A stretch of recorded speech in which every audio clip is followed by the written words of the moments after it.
Let's begin the news by telling you that the Niger State Emergency Management Agency says that 73 people lost their lives while 58 suffered different degrees of injuries as a tanker exploded with petrol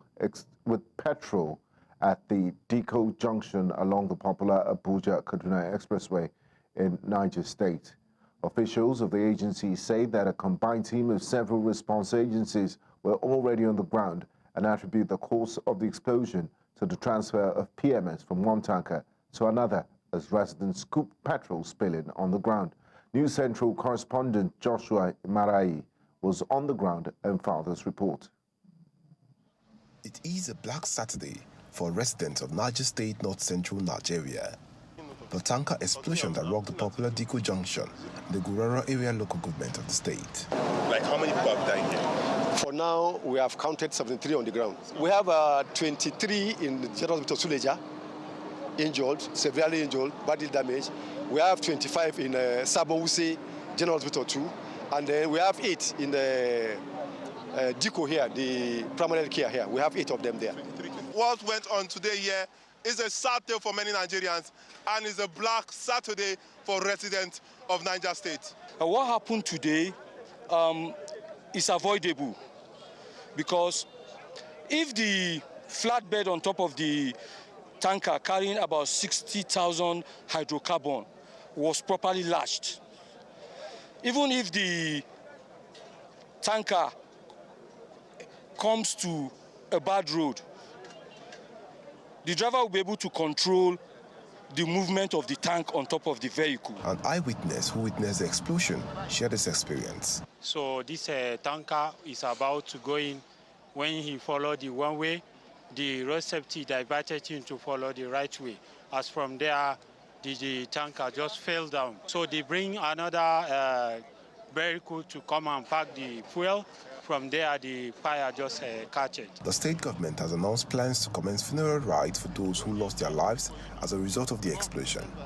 In Abuja for News Central, I am Joshua Imadayi. The pump price of premium motor spirit, popularly known as petrol, has reportedly surged to between 1,050 to 1,150 naira per litre, depending on the location of purchase.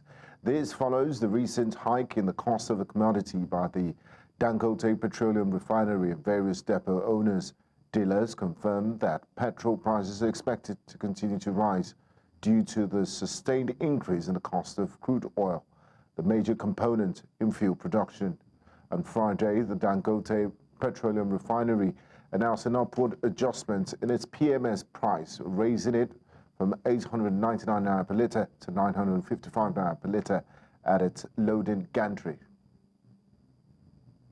Now to politics. Saturday's local government election in Ondo State was marred by low voter turnout and logistical challenges during the early stages of the exercise across most polling centres. According to the election observers, the polls scheduled to run from 8 a.m. to 2 p.m. did not commence in most polling units until around 10 a.m. in areas such as Ilutsitun, Odiaye, Okitipupa, Ikoya, and Igbodigo within Okitipupa local government area. Polling centres were virtually empty as of 10:15 a.m. Reports indicate that officials of the Ondo State Independent Electoral Commission were seen idly waiting for voters who were noticeably absent. 12 political parties are contesting the chairmanship for and councillorship positions in Ondo State. Now, join us live from Ondo State. We have political analyst Henry Olumuyiwa. One welcome to you, Henry, and thanks for joining us. Good evening. Thank you for inviting me. So, Henry, the local government elections and councillorship elections were held in Ondo State today, conducted by Ondo State Independent Electoral Commission. What's your assessment of the conduct of the local government elections today in Ondo State? Yes, thank you. The election was experienced very, very poor turnout, probably because the election had been postponed on 2 or 3 occasions. Probably this is the 3rd time the election eventually held after it had been postponed twice before. Again, a lot has to be said about the the capacity of the umpire, Ondo Independent Electoral Commission, to actually reach out to voters, actually communicate and generate the right kind of awareness and orientation to the populace to come out to vote. We didn't get that. Even 24 hours, 48 hours to the day of election, there were not enough sensitization awareness, there were not enough alerts on the social media about the election, and I think that has affected the turnout of the election. Then there's the other part where people are not comfortable or are not sure or are not satisfied with the credibility in a way of the umpire, because maybe the last time a local government election was held in the state is probably maybe 10 years ago. And if you look at the state of this Ondo Independent Electoral Commission, you know that we have come a long way as far as national elections is concerned in the country. But you know, some of this Ondo Independent Electoral Commission, there were some of the things that we say we want to use for the elections. These things were not properly communicated. What system of voting? I passed by some polling units today. I didn't see voters list posted, as you would have expected in a normal election. The mode of voting, some of these things were shrouded in obscurity, and I think it didn't boost confidence of potential voters to come out to vote. Now, Henry, you mentioned a few things, voter apathy being one, and you also talked about the lack of sensitization by the electoral umpire. Local governments are the closest form of government to the people. I mean, even if the State Electoral Commission didn't do a lot as required in terms of sensitization and also voter education, don't you think the people who understand and know that the local government is the closest to them should actually have or show some form of interest in these elections to elect their local representatives? Going forward also, what would you recommend? Is the problem with funding from the State Independent Electoral Commission, and how can we improve in subsequent local government elections? Yes, thank you. You know, before you have the D-Day of an election like this, a lot of processes and steps must have taken place. You would expect that before a day like this, all political parties must have conducted internal primaries.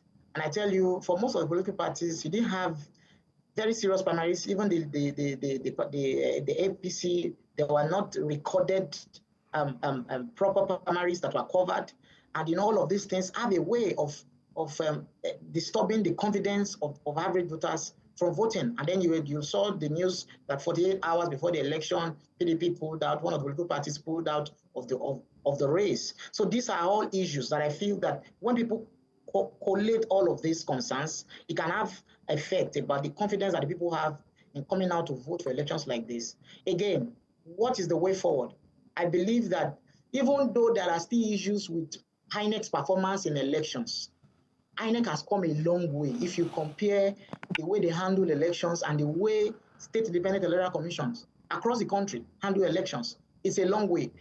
Governors must do, especially the governors must do more in funding these state independent electoral commissions. That's one. Number two, ensuring that they are up to speed with new technology. I tell you, if you check the internet, I'm not sure the State Independent Electoral Commission has a website or has social media presence that one can interface with. And in this day and age, in 2025, that shouldn't be the case. So we hope that this will probably be a platform for future elections for governors and for the present governor and the other governors to build, to ensure that they properly fund these state independent electoral commissions so that they are able to do much more. If not, if we are not careful, local government elections will just continue to be the sham that they have been in the past. Absolutely. And that will kill the government that is closest to the people, the grassroots government. Now, Henry, finally, before I let you go, I'm not sure if you're in Akure or in a different location in Ondo State, but from your observation, are you satisfied with the security personnel on ground? How was security, and was there any untoward incident that was reported? Security was perfect. People stayed at home. It was peaceful. it felt more like there was no bone of contention, so it was largely peaceful. Security officials were there, so there was no problem with security at all. Thank you so much for your insights, Henry Olumuyiwa. It was an absolute pleasure speaking with you. Thanks. Thank you. The Labour Party in Nasarawa State has reaffirmed its full support for National Chairman Julius Abure, aiming to take the party to greater heights. The state chapter also congratulated Abure on his recent victory at the Court of Appeal in Abuja, which validated the party's March 2024 National Convention in Anambra and confirmed his leadership. The judgment, delivered by Justice Hama Barka, relied on a previous ruling in November 2024 in a case involving the Labour Party and the Independent National Electoral Commission, INEC State Chairman Alexander Ombugu. He praised the court's decision, calling it a testament to Nigeria's legal system and its party's commitment to democratic principles. He urged group members to resolve differences amicably to ensure the party's success in the 2027 elections.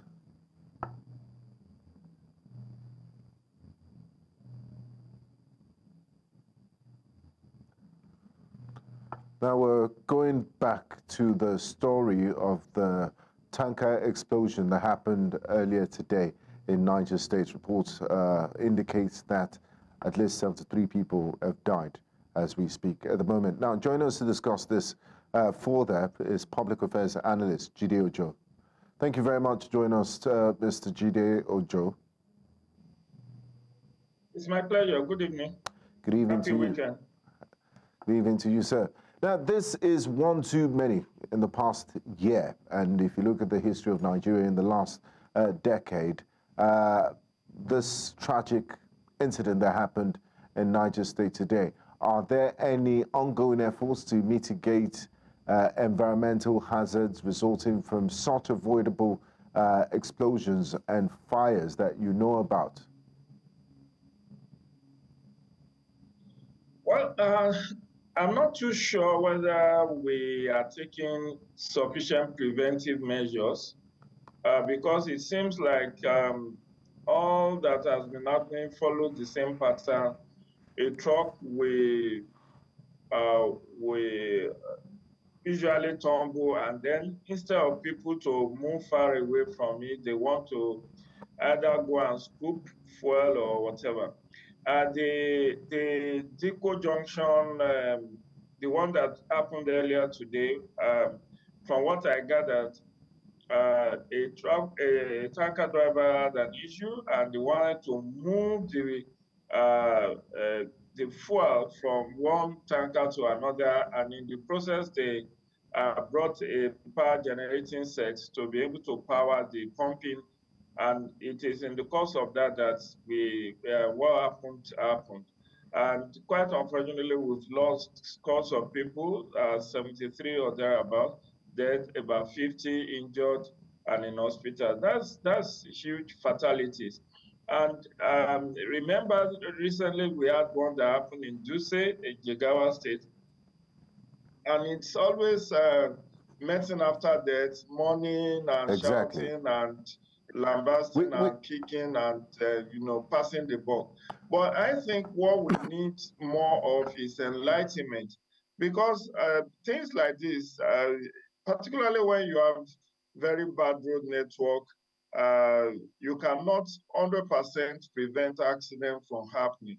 But when it does happen, there is always the need to get people to move away as far as their legs can carry them from that scene, rather than staying behind and saying, I'm doing my own business, I don't have to run.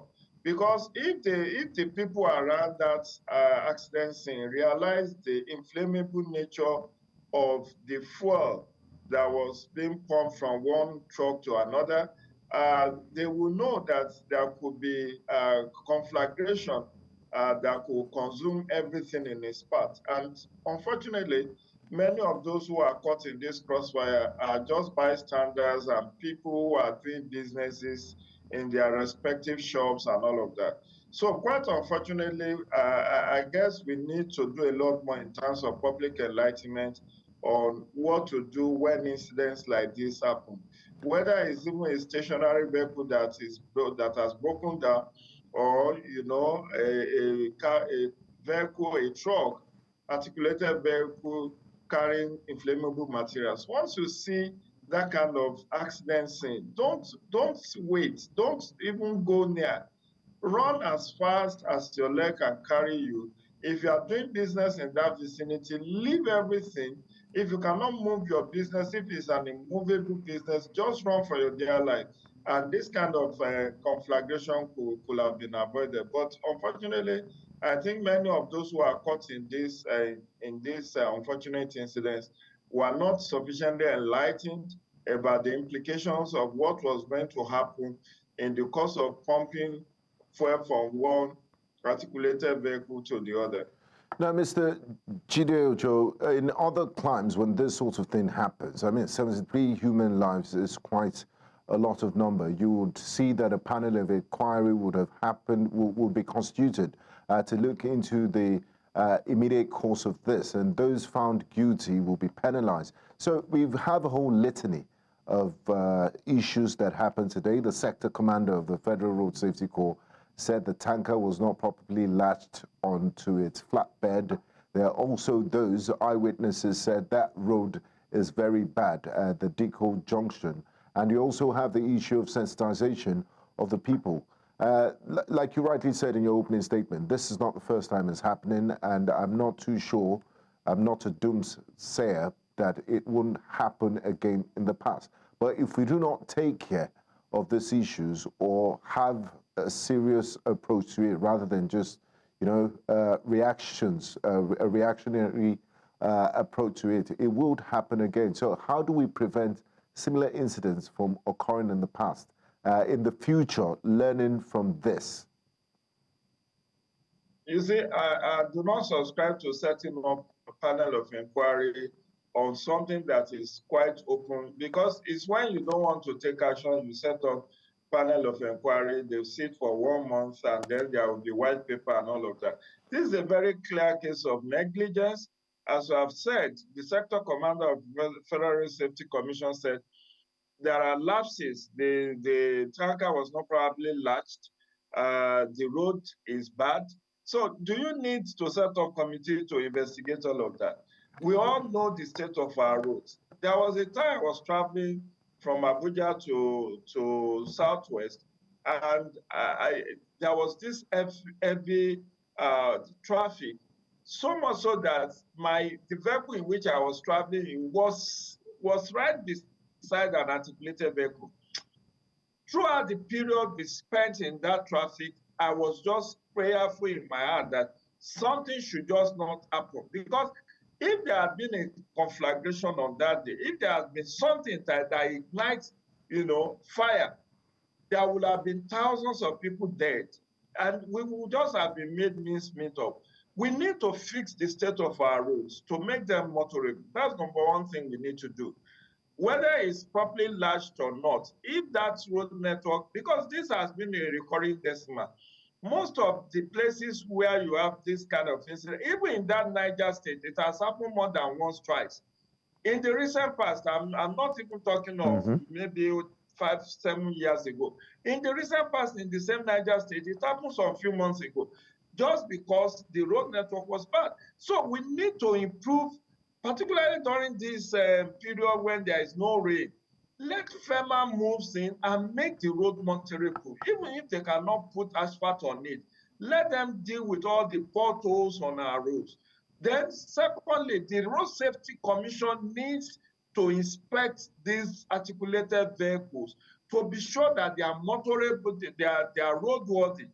The roadworthiness of many of these articulated vehicles are never checked.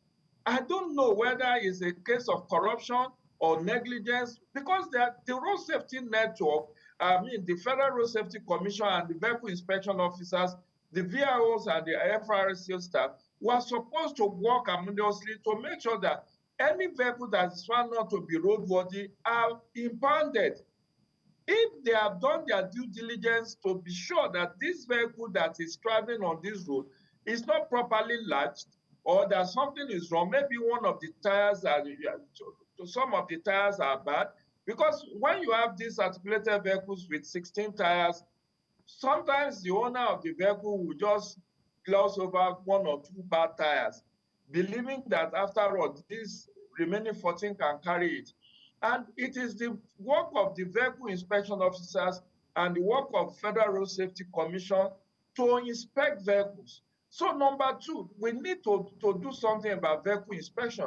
The third point is what I've said earlier on, which is sensitization as to the community where these kind of things happen, that people need to be educated and sensitized in local languages, that when you see incidences like this, run as fast as you can from the scene of that. Don't go and be watching what is happening, because anything that carries an inflammable substance is a danger waiting to happen. Very volatile. Yes. It's a danger waiting to happen. So we need those tripartite solutions. We need to fix the road. We need to do more vehicle inspection to make sure that vehicles on the road are roadworthy, and then the enlightenment and sensitization. I think with these three done, we will have less and less occurrences of this kind of mishap. Thank you. Unfortunately. But I also must state that those who are injured and are in hospital, the Niger State government should come to their aid and help them to pay for the hospital bills, because this is not any fault of theirs. So the Niger State government should help the victims who are alive to get back on their feet. For those who are injured, let's salvage their lives. Let's give them as best Medicare to make sure that they bounce back to life. For those who are still living. Thank you very much, Mr. Jide Ojo, for your brilliant insights. Thank you. It's my pleasure.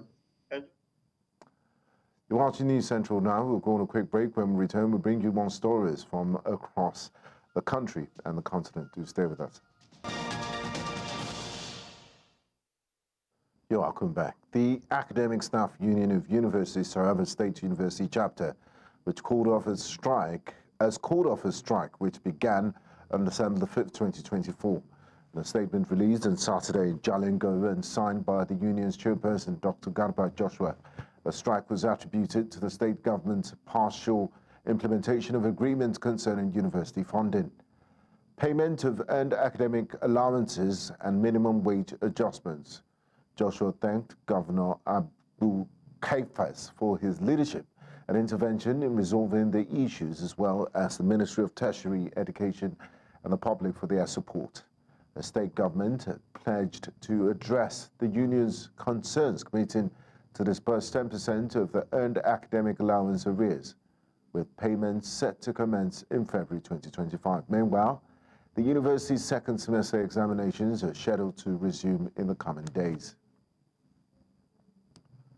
Now, economic activities, including farming, with improved healthy living amongst the new breath of life to be experienced by the members of the Tudunwada carbon communities in Plateau State following a new road construction in the area. It's a 6.95-kilometer road which has witnessed a facelift within the 21 months of the administration of Governor Caleb Muchwang. News Central's Chizoba Anyonwe tells us more.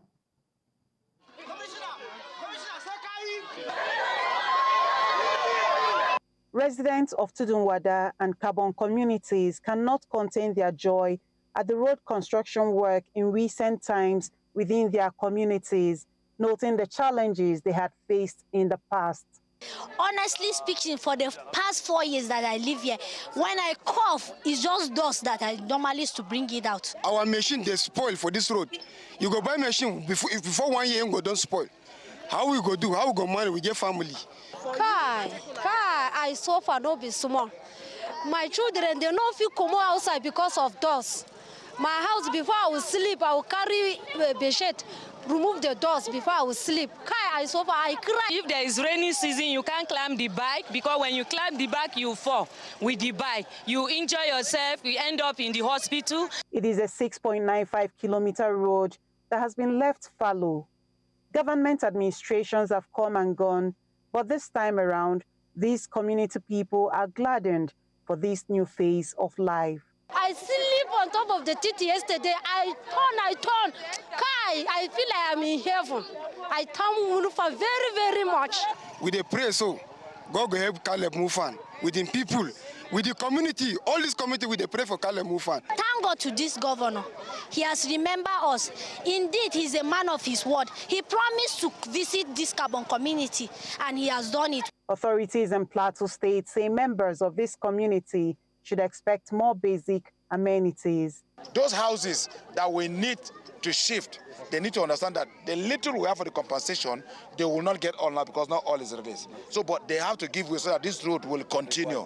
We promised that we're going to fix this road. Today you can see that we are keeping to our promises. Yes. We are not going to relent. We are going to make sure that this road gets to the last point. Safeguard this road, keep it well, guard the street lights, and ensure that every government facility is well protected. And as a local government, we are going to support His Excellency with other facilities like primary health care and even water supply within the community. We have gone 60 so far, 40% expected to be.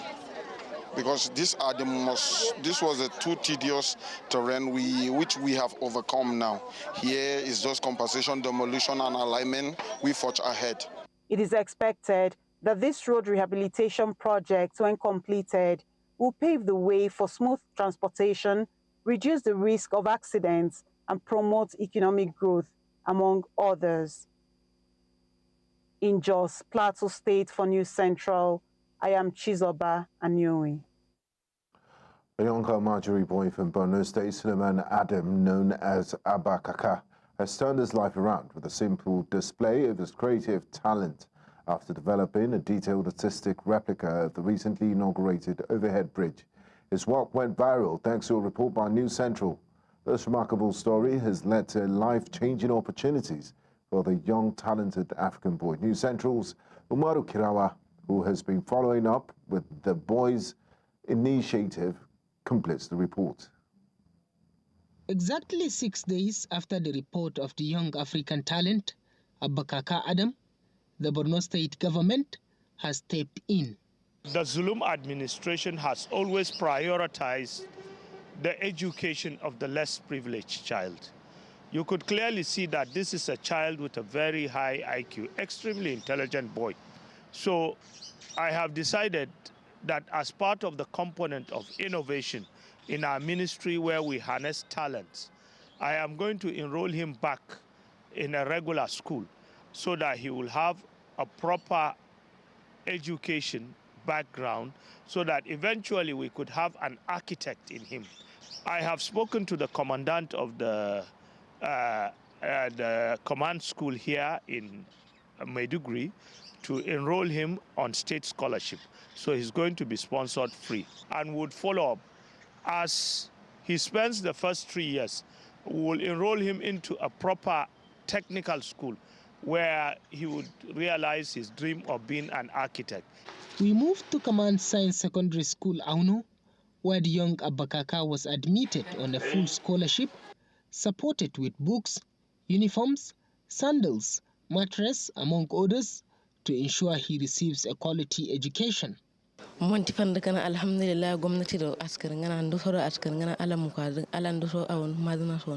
this school, we have over 300 students brought in by the state government. So, as you can see, you have entered our classes and you have seen, and we hope that what we are doing will going to be appreciated and will be supported. Abba Kaka's parents were also provided with financial aid of 250,000 naira for the upkeep of the boy and to improve their living standards. Alhamdulillah, askrinya ala rangala ala nera mukwara sir ala kajira sir askrinya ala tara yam kumonti so ngala ala kajin tamayo. Ala gumnati ya kamande ala ba hafsu kuma asinde baraz askrinya uduna ngana nayin ba udebura dai gumnati no yi gozuna alhamdulillah ni jeri dama kirawa ni ma dem lem fanni so room fanni so ko to so gonum dai isum so do ham dai isa akira wa is huwono dai askrinya ala kamande ala nyi ndum kwaza kamande askrinya wallahi tara yin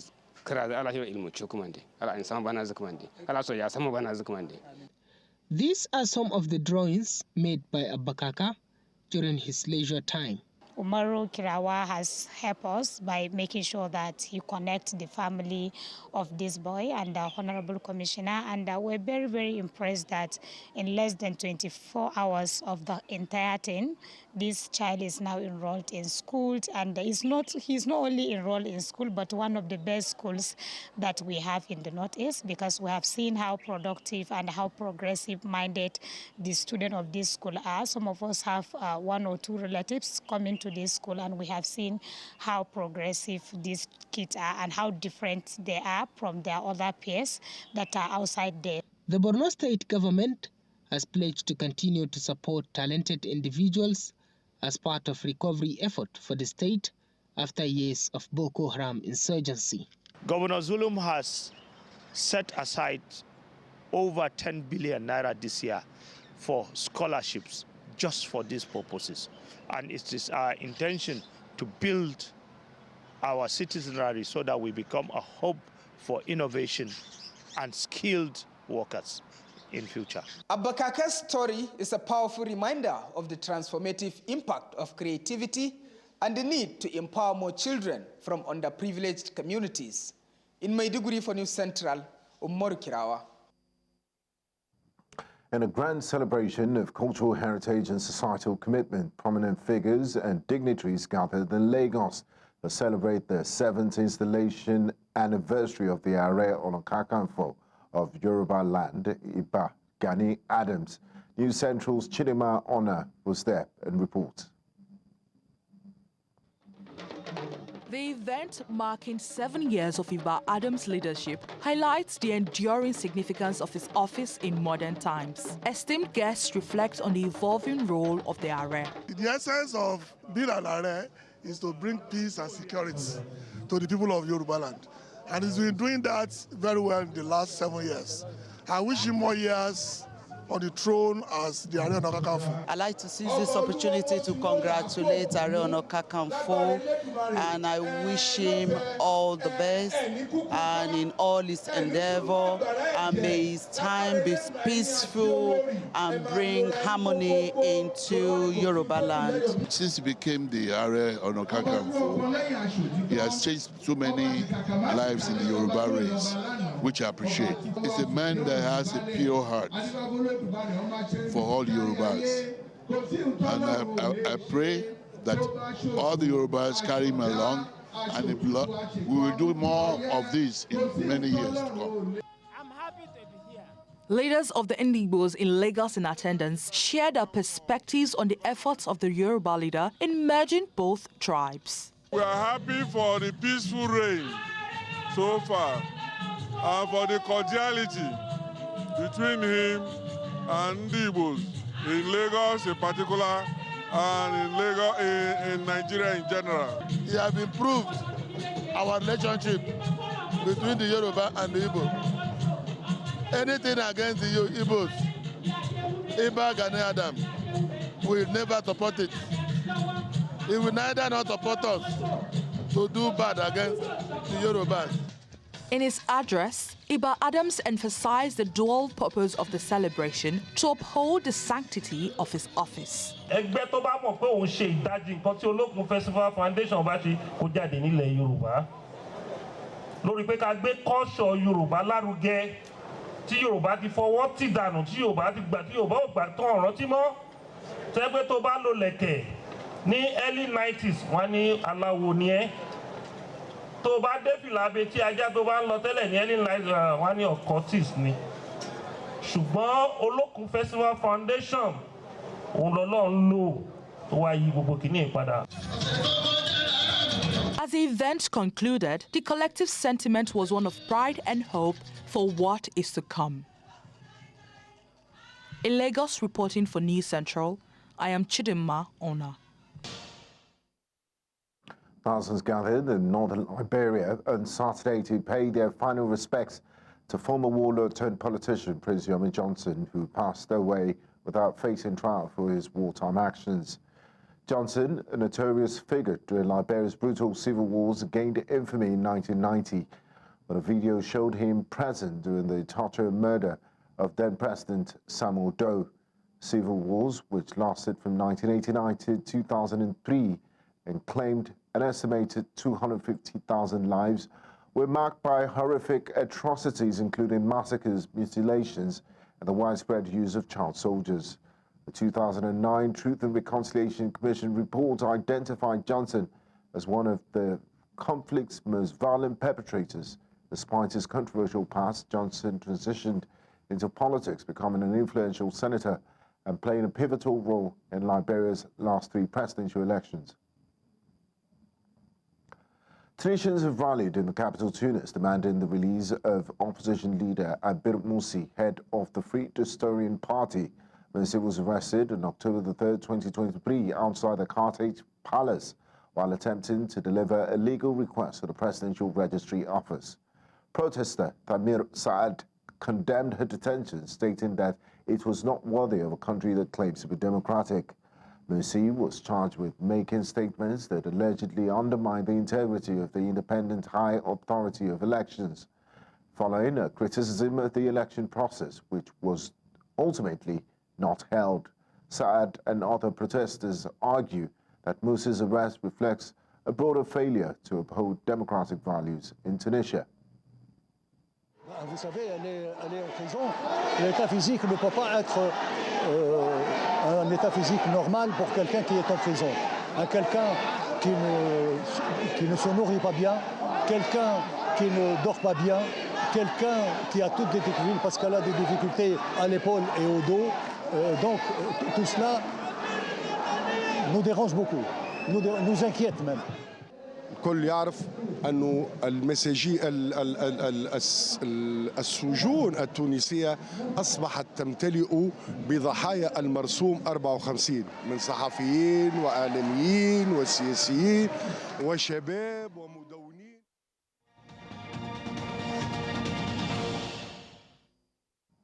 Thousands have gathered in Washington, D.C. to protest the incoming Trump administration at the People's March. Organizers expect up to 50,000 participants, while police estimate around 25,000. The march comes ahead of the inauguration of President-elect Donald Trump, with final preparations underway. Due to cold weather, the ceremony has been moved indoors. Trump is scheduled to arrive in D.C. later for a series of events before being sworn in on Monday. The protests and inauguration are drawing significant attention surrounding the transition to power. Now let's join our business team for today's business update. In business, the Nigerian equities market closed the weekend in January 17, 2025 in the red, as bearish sentiment and heavy sell-offs in Dangote Cement, which lost 16.5%, Transcorp 8.8%, MTN 3.7%, and FBN Holdings 3.3%, dragged the all-share index down by 2.9% to 102,353.68 points. This decline wiped out recent gains, pushing the year-to-date return to minus 0.6%. Market activity slowed significantly, with trading volume and value plummeting 52.4% and 31.2% respectively. The industrial goods and insurance sectors bore the brunt of the sell-off, with the NGX Industrial Goods Index plunging 8.2%, while the insurance index dropped 6.2%. Despite the broad market downturn, the NGX Consumer Goods Index bucked the trend, rising 1.3%, driven by a 16.7% gain in Dangote Sugar. Analysts attribute the losses to profit-taking and waning investor confidence after a prolonged rally. Elsewhere in Africa, Botswana's economy is forecast to grow by 3 to 4% in 2025, following a contraction in 2024, driven by a rebound in the global diamond market and growth in the non-mining sector. This is according to Walter Metikuni, Director of Macroeconomic Policy in the Finance Ministry. The economy contracted by 3.3% during the first 3 quarters of 2024, with weak diamond sales prompting Botswana, a joint venture between Botswana and the buries, to lower production guidance to 17.9 million carats. Improved mineral revenues are expected to narrow the budget deficit from 6.75% of GDP in 2024-2025 to 3.6% in 2025 to 2026. Finance Minister Ndaba Golath will present the 2025-2026 budget in February. And finally, TikTok is on the brink of being banned in the US as a deadline looms for the Chinese-owned platform to cut ties with parent company ByteDance or shut down operations. The Biden administration has dismissed the company's last-minute plea for assurances, increasing the likelihood that the app, used by 170 million Americans, will go dark on Sunday. The Supreme Court upheld the ban in a unanimous decision on Friday, and Biden has made no move to delay its enforcement. Without intervention, tech giants like Apple, Google, and Oracle could face legal risks for continuing to host the app. However, a potential lifeline may come from President-elect Donald Trump, who has hinted at a political resolution. Reports suggest he's considering an executive order to pause the ban for 60 to 90 days. TikTok CEO Shou Chu is expected to attend Trump's inauguration, signaling possible negotiations ahead. And that's a package on business news at this time. Thank you for watching. I am Perpetua Fasami Peter. The news continues shortly.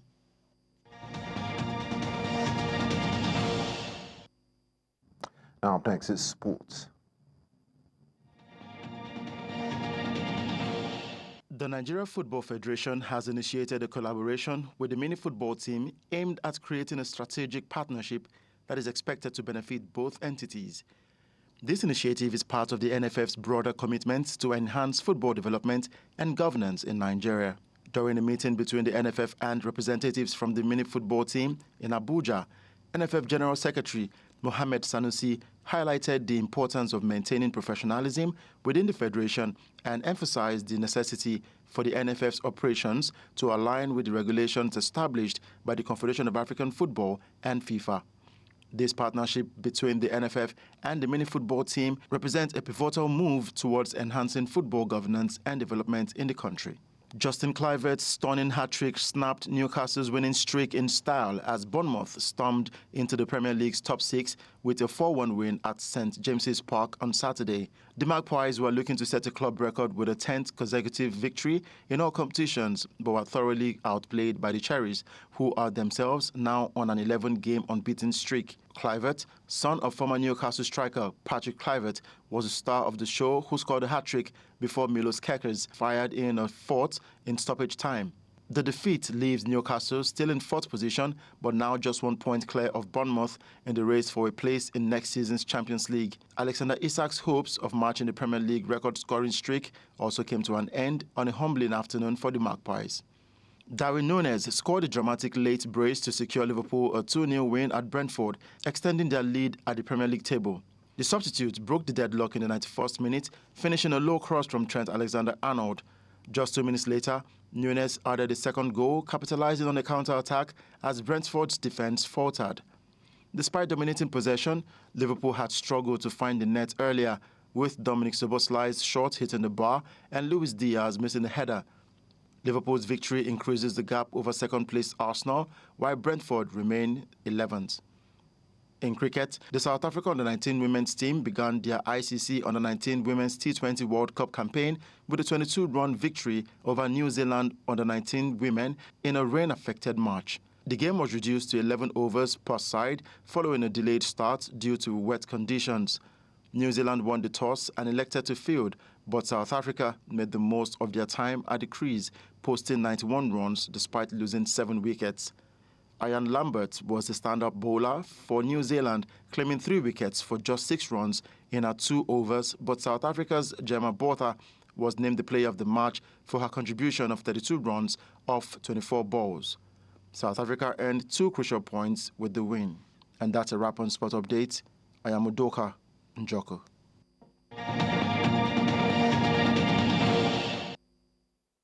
That's all on the news at this hour. Before we go, let's remind you of our top stories.